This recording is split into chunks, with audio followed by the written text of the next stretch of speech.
What's up, you guys? It's Sir Scrub here, bringing you some more Scrub Tier Yu-Gi-Oh!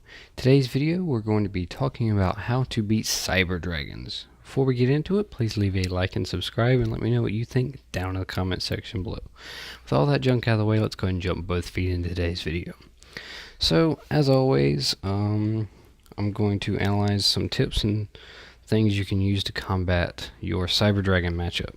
For those that haven't seen my content before, I break this video down into three distinct parts.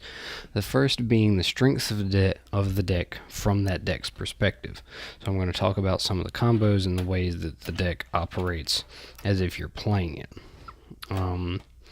Then I simply talk about some tips and tricks on how to beat it when you go first, and some tips and tricks on how to beat it when you go second. So, with that being said, let's go and get into today's video.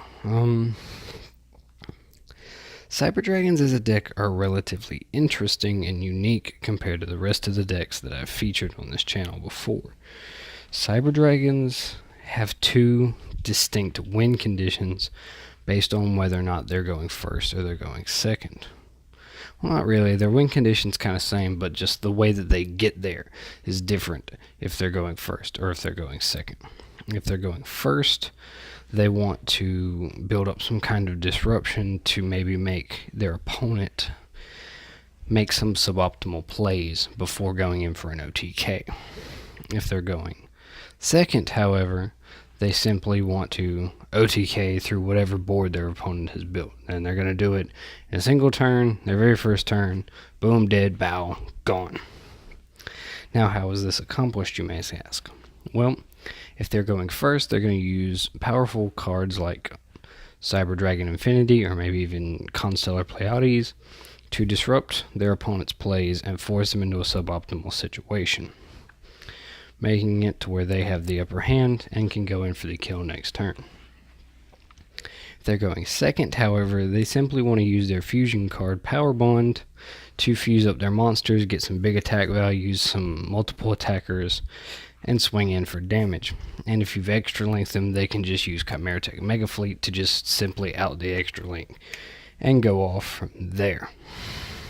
So, with that in mind, let's go ahead and take a look at some ways to combat the deck when you are going first. Now this deck is very, very interesting. When you're preparing to go first against this deck and you know you're playing against Cyber Dragons, what you need to prepare for is to stop the OTK. Now, you also need to do this without using your extra monster zone, because Mega Fleet Dragon can simply tribute it off if it's in the extra monster zone. So those are the two big things that we need to play around. So, that being said, how do we do it? Well, Omni Negate cards, or cards that can negate spell cards, are really good. So for slower decks, something like a Solemn package would be really good at shutting down the OTK potential. Simply dropping a Solemn against their Chimeratech Overdragon, a Rampage Dragon, whichever they're going into, can just stop the OTK outright.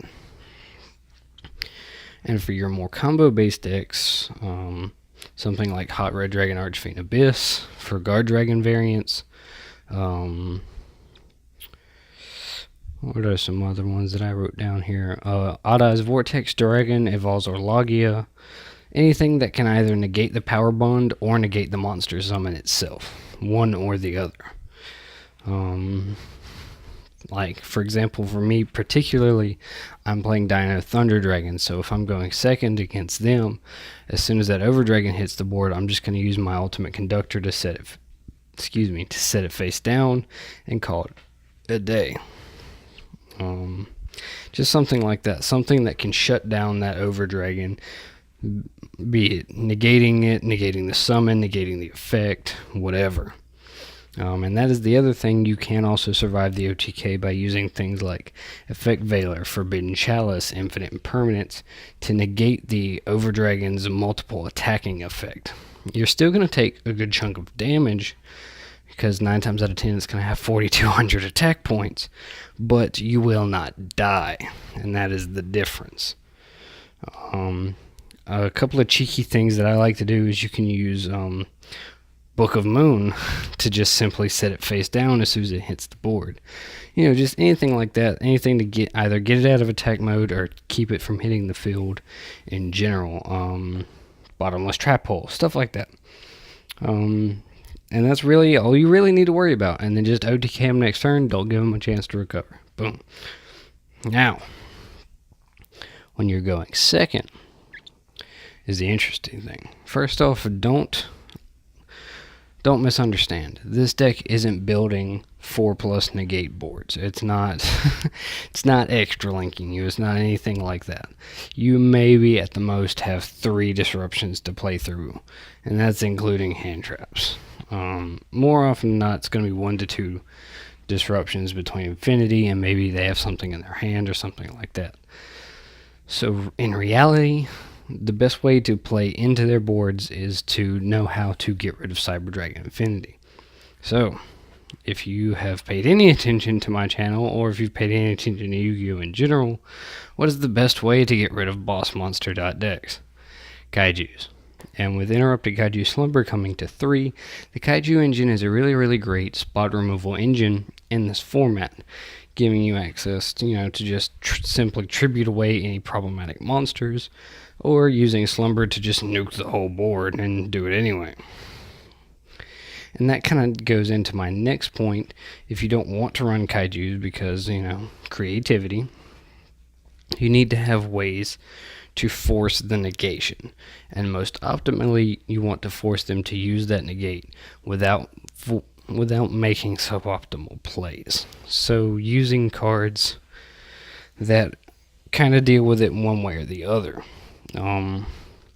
For example, targeting it with like a Forbidden Chalice that puts the Cyber Dragon player into a rock and a hard spot. They can negate the Chalice, but they're still not going to have that disruption to disrupt your plays. But if they don't negate the Chalice negates Infinity, and they still can't disrupt your plays. So either which way, you're in a win-win situation.